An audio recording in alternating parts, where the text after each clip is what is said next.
नमस्कार. शारदाश्रमातील जैव विविधता या व्हिडिओ मालिकेतील एक नवीन व्हिडिओ आज आपणासमोर प्रस्तुत होत आहे. या नवीन व्हिडिओमध्ये आज आपण या रानभेंडीची माहिती घेणार आहे. ती सर्वसाधारणपणे रानात आढळते, जंगलात आढळते, म्हणून याला रानभेंडी असं नाव मिळालेलं आहे. तर या विद्यार्थ्यांच्या मदतीनं या रानभेंडीची माहिती आपण घेऊया.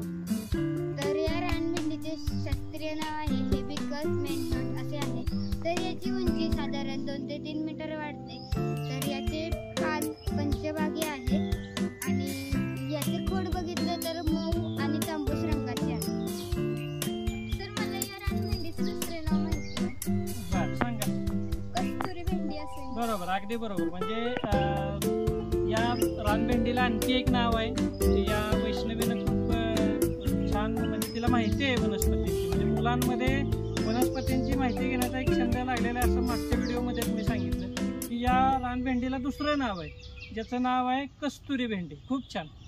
सर याचे उपयोग काय आहे? या रानभेंडीचे सर्वसाधारणपणे उपयोग जर आपण बघितले तर जे आपण कॉमन भेंडी खातो, रेग्युलर भेंडी खातो त्या पद्धतीचीच याला इथं भेंड्या येतील बघा.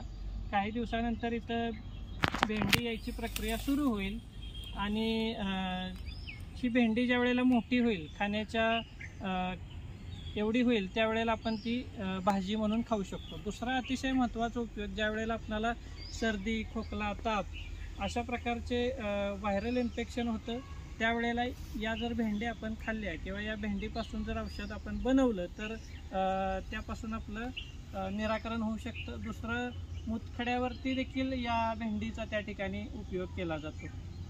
धन्यवाद.